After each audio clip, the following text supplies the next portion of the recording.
Se titula Principales aspectos de manejo de las plantas invasoras de campo natural. Está estructurada en 2 secciones. La primera retoma un poco de los conceptos de la ecología de especies invasoras y cómo nos podemos apoyar en esos marcos teóricos para la toma de decisiones a nivel predial. Y después voy a continuar hablando del caso concreto de 2 de las invasoras que nos convocan, Senecio de Madagascar y Tojo. Seleccioné estas especies porque tenemos un volumen de información importante que nos permite dar algunas pistas de manejo, apoyar la toma de decisiones, y también porque la charla que me sigue es la de Naylor, que va a abordar específicamente el tema de Capinanoni. Entonces, cuando nosotros pensamos en un pastizal invadido, lo que siempre se viene a la cabeza son medidas de control, diferentes, pero todas tendientes a remover a la especie invasora, afectarla, y si bien estos métodos de control pueden mostrar resultados satisfactorios a corto plazo, a priori quedar conformes con los resultados, si nosotros no consideramos cómo es la ecología de la especie, cuáles son los procesos que la hacen una exitosa invasora, difícilmente tengamos resultados perdurables en el tiempo. Entonces debemos recordar que una especie tiene que generar los propágulos en un sitio y tienen que dispersarse, cual sea su vía. Tienen que dispersarse y encontrar un sitio apropiado para su germinación. Y a nivel predial tenemos, gruesamente podemos decir, 2 tipos de sitios. Algunos que son más dependientes del clima y el manejo, por ejemplo el porcentaje de suelo descubierto varía según la presión de pastoreo o según las condiciones climáticas, y ahí tenemos un poco más de margen de acción. Y tenemos otros sitios que son más estructurales, como son los trillos, los dormideros, que son ambientes propicios para muchas de estas especies invasoras y que necesariamente van a estar en el establecimiento. Además, la tercera condición para que una especie crezca, se desarrolle y se propague son las condiciones abióticas y bióticas que permiten que llegue a este nivel de invasión.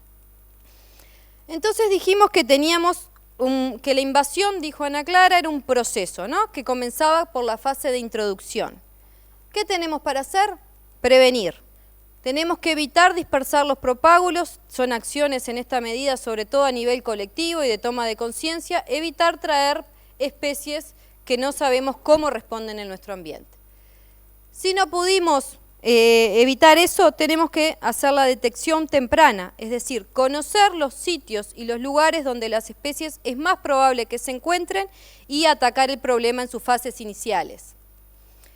Una vez que no pudimos hacer esto, que la especie llegó y se estableció en el sitio, lo que tenemos que hacer son lo que se conoce como respuesta rápida.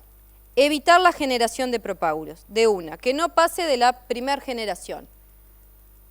Si no podemos hacer esto, tenemos que evitar que se disperse.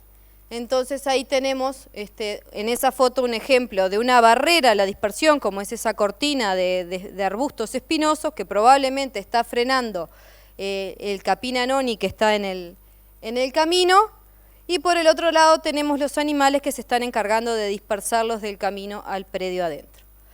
Si no podemos evitar la dispersión, tenemos que reducir la disponibilidad de sitios, y esto se relaciona con todo lo que mencionó Daniela hoy en la mañana.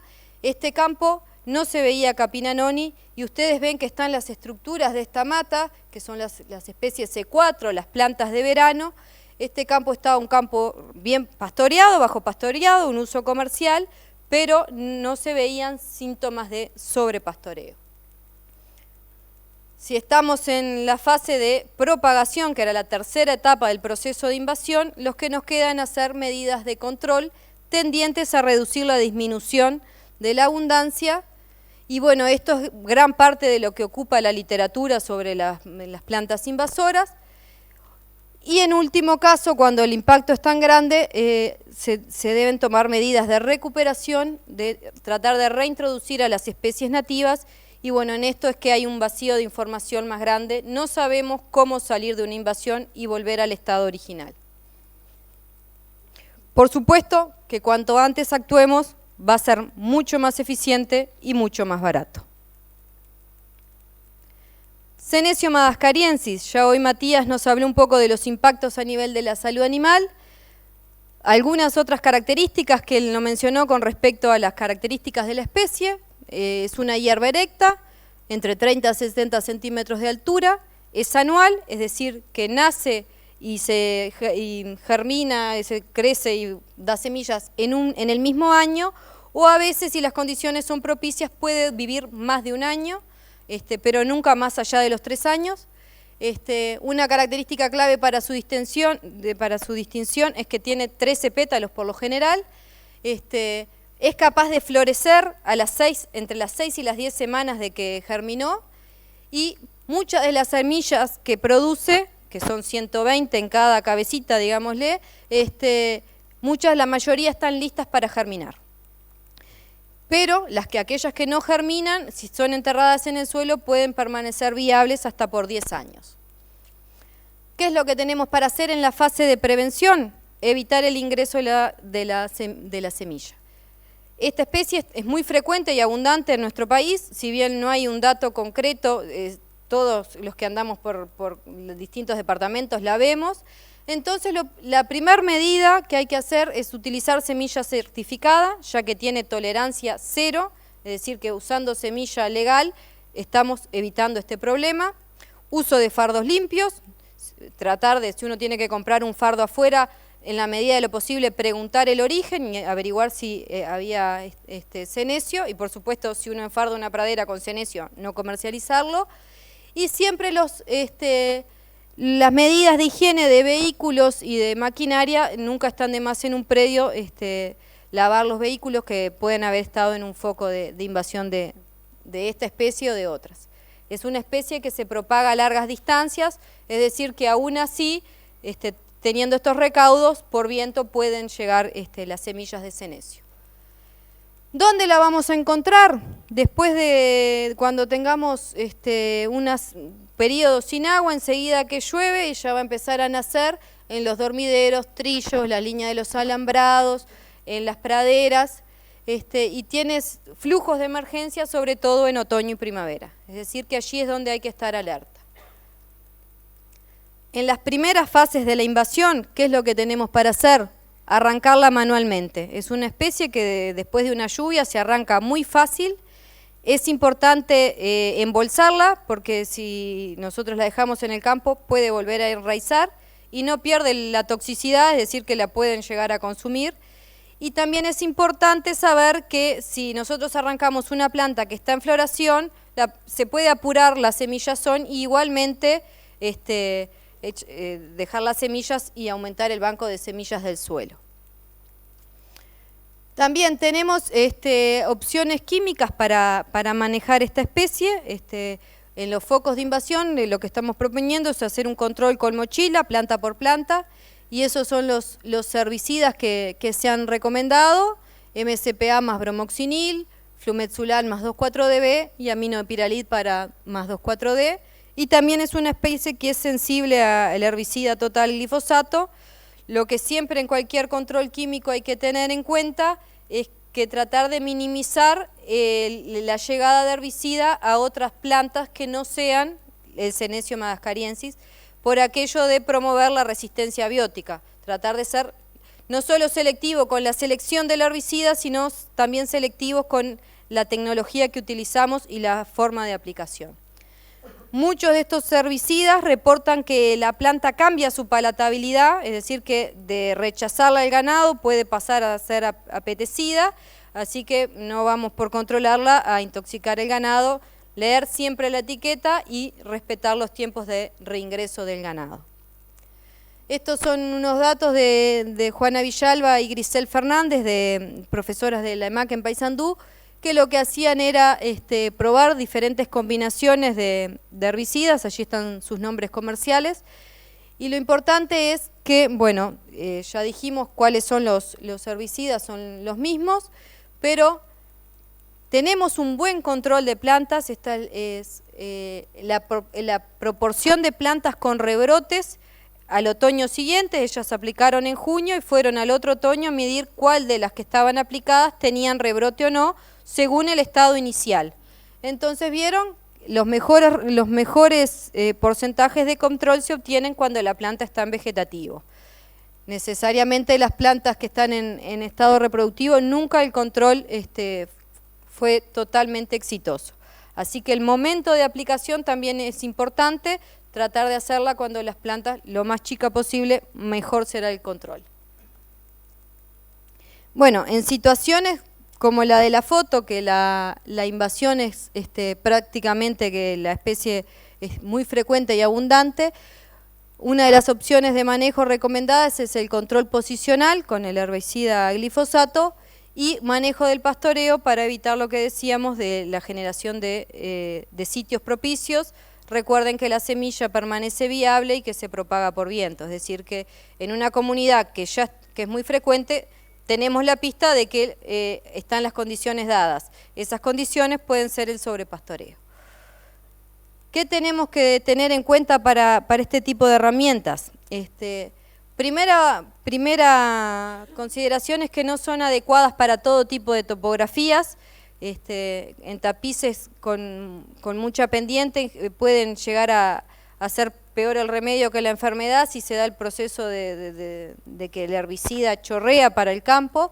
Así que siempre es conveniente hacer una prueba en un área pequeña y tratar de ajustar la máquina, calibrarla bien y asegurarnos que no estamos perdiendo herbicida para el resto de la comunidad. Y bueno, lo que decía, en este tipo de herramientas se basan en la diferencia de altura entre la maleza o la invasora y el resto de la comunidad. Es decir, que van a ser plantas que son grandes y que la efectividad del control va a ser menor que la que si fueran plantas chicas. Entonces vamos a tener que pensar en que va a ser necesario repasar aquellas plantas que pudiesen sobrevivir. Una forma de mejorar la eficiencia del control es hacer la doble pasada, es decir, ir y volver en la parcela. Tener mucho cuidado con evitar el goteo, sobre todo si se utiliza glifosato, porque podemos estar afectando a las especies perennes de verano, la C4 que mencionaba Daniela hoy. Y bueno, estas son herramientas que de repente a nivel extensivo pueden ser utilizadas con éxito. En cuanto al tojo, no sé si todos lo conocen, el tojo es un arbusto que puede medir entre 1,5 metros y 3 metros de altura. Hay reportes incluso de hasta 7 metros, pertenece a la familia de las leguminosas, es un arbusto perenne, cada planta puede vivir 30 años, es muy espinoso, tiene las flores amarillas, esa que vimos en alguna otra presentación previa, y como todas las leguminosas produce semilla dura que puede llegar a vivir 30 años en el suelo y forma un banco de semillas persistente. Se dice que la planta entre que germina y florece pueden llegar a pasar 18 meses. ¿Cuáles son los impactos? Reducción de la biodiversidad total, ahí abajo no crece nada, reduce por supuesto el área de pastoreo, es una especie muy inflamable, así que también aumenta el riesgo de incendios, siendo esto un problema muy importante en el sector forestal, y por supuesto es una barrera para el tránsito humano y de ganado. ¿Qué sabemos de la distribución? ¿Dónde está el tojo en el Uruguay? Esta es una primera aproximación que se hizo en el 2010, en la base de datos de invasiones biológicas, están reportados algunos focos. Otros datos más actuales que son de los compañeros de la Dirección General de Servicios Agrícolas que están aquí presentes, ellos hicieron un relevamiento preliminar que dentro de sus tareas, cuando iban recorriendo el país, veían un foco de tojo y lo registraban. Corregime, Santiago, si me equivoco. Y bueno, estos son algunos otros focos de tojo en el país. Pero si hacemos una lupa, esta es una tesis que dirigió Daniela reciente de Arocena y de León, que unos chicos que hicieron su tesis final del trabajo de ingeniería agronómica, tratando de sistematizar un poco las experiencias de control en la región haciendo foco en Rocha, La Valleja y Maldonado, y se pusieron en contacto con los productores forestales y algunos ganaderos, y a los puntos que habían relevado los compañeros del Ministerio de Ganadería, basándose en información calificada, agregaron muchos otros. Es decir, que podemos decir que si bien no es una especie muy frecuente, tenemos avance del tojo en la región este. Bueno, Esta especie, al contrario de Senecio madagascariensis, no tiene gran capacidad de dispersión por viento, tiene una semilla mucho más grande, más pesada, que cae la gran mayoría en el entorno de la planta madre, a pocos metros, y bueno, todas las medidas de higiene de vehículos, de que pudiesen estar contaminados, van a prevenir esta invasión. Cuando tenemos en la fase de detección temprana, tenemos que revisar todo lo que son zonas disturbadas, caminos. La semilla también va por cursos de agua, es decir, que si tenemos aguas arriba, problemas de tojo, tenemos que esperarlo aguas abajo, estar alertas allí en los bordes de los cursos de agua. Y las mayores germinaciones son también en otoño y primavera. En la fase de respuesta rápida tenemos, cuando vemos la primer planta de tojo que llega al predio, enseguida arrancarla manualmente, tratando de extraer todo el sistema radicular. Tiene un sistema radicular muy desarrollado, con una corona muy importante, que si nosotros la dejamos, evidentemente va a rebrotar. También podemos hacer aplicación localizada de herbicidas, también en otoño o en primavera, previo a la floración. Esta es una planta que es muy utilizada por los polinizadores, así que no es una medida de manejo recomendable el uso de herbicidas en plena floración. Y en plantas no muy altas, decía 1,5 metros el autor, pero dependía de la capacidad del operario de mojar toda la planta. Creí que 1,5 metros sería un exceso en algunos casos. Entonces aquí les paso algunos un ensayo que se realizó en el otoño del 2009 con tojo. Felipe participó de algunos de estos ensayos.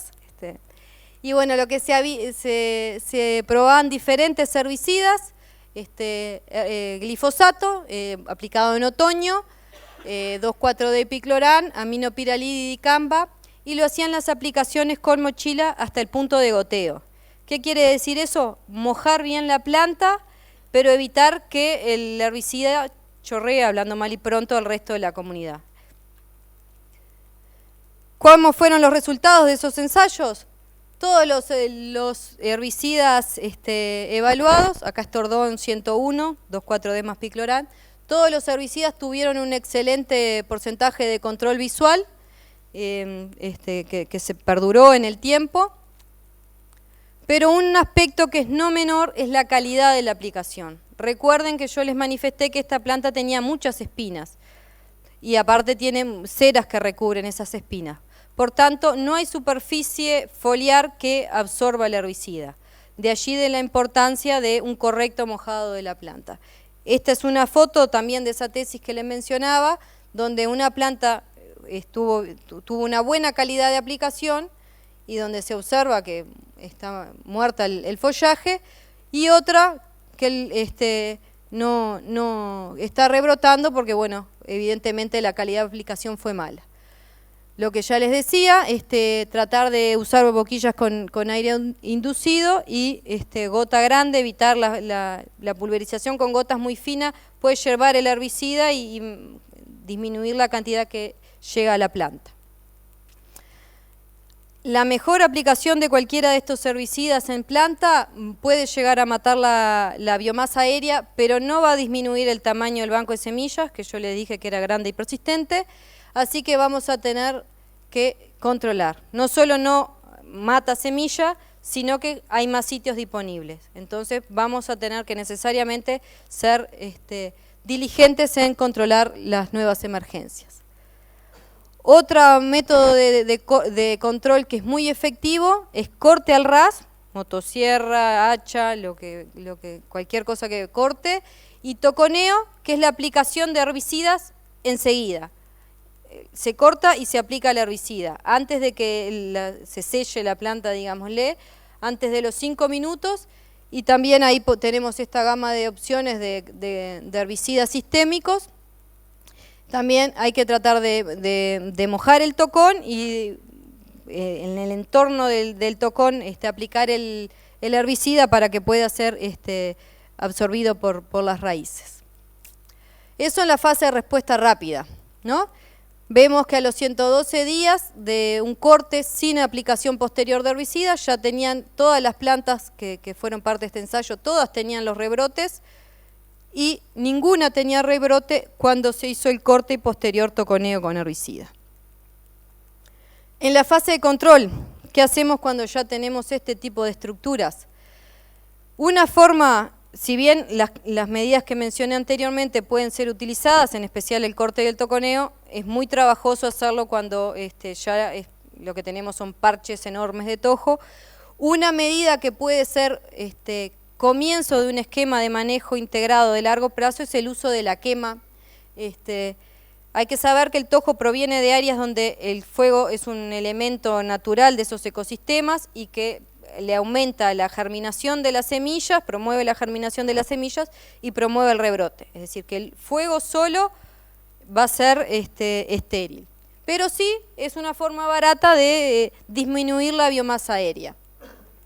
En ese sentido, y aquí es donde Felipe tuvo más involucramiento, se hicieron unos ensayos en otoño 2009, ahí en Puntas del Parao, donde se hacían quemas en diferentes estaciones para ver si, bueno, el momento de la quema tiene diferentes incidencias en la cantidad de semillas, en su germinación y en la densidad de plántulas. Es así que se quemaron parches otoño, primavera, por única vez, y se dejó un testigo sin quemar. ¿Cuáles fueron los resultados? Ambas quemas redujeron el tamaño del banco de semillas de 8.500 semillas por metro cuadrado, se pasó a 509 y 115, que tampoco es que no quedan semillas, ¿no? Son cantidad igual. No afectó la capacidad la viabilidad de esas semillas, y la quema de primavera tuvo mayor número de plántulas, pero tuvo la planta menos rebrote. Es decir, que nosotros creemos que el rebrote es más difícil de controlar que la plántula, así que las quemas de primavera aparentemente serían la estación indicada para comenzar ese rebrote. Probablemente no haya tantas reservas en las raíces y por eso rebrotó menos. Estos son resultados preliminares, habría que cotejarlo, pero recomendaríamos quemas de primavera. Pero bueno, todos los que manejan tojo a nivel predial, una cosa es un experimento a escala de parcela y otra cosa es el manejo a nivel predial. Necesariamente va a haber que hacer manejos integrados de largo plazo y lo que tenemos que hacer primero es que no se expanda. Lo que está limpio, mantenerlo limpio. Es preferible tener poca área y bien manejada que mucha área mal manejada. Reducir la biomasa aérea por alguno de los métodos que les comenté, matar los rebrotes, monitorearlos, sabemos que este problema va a persistir entre 5 y 30 años y de ser posible coordinar las acciones entre los vecinos. Esto es fundamental, no siempre es sencillo. Y bueno, a modo de cierre, le quería decir que, bueno, que el manejo de plantas invasoras de pastizales necesita de 3D. Deliberación, pensar el problema, cuantificarlo y diseñar una estrategia de manejo. Diversidad, utilizar diversos métodos de control. Uno aplicado reiteradamente no va a funcionar o tiene bajas chances de ser exitoso. Y dedicación, son todas especies que van a requerir de nuestro tiempo. Y bueno, hasta ahí mi charla. Muchas gracias por su atención.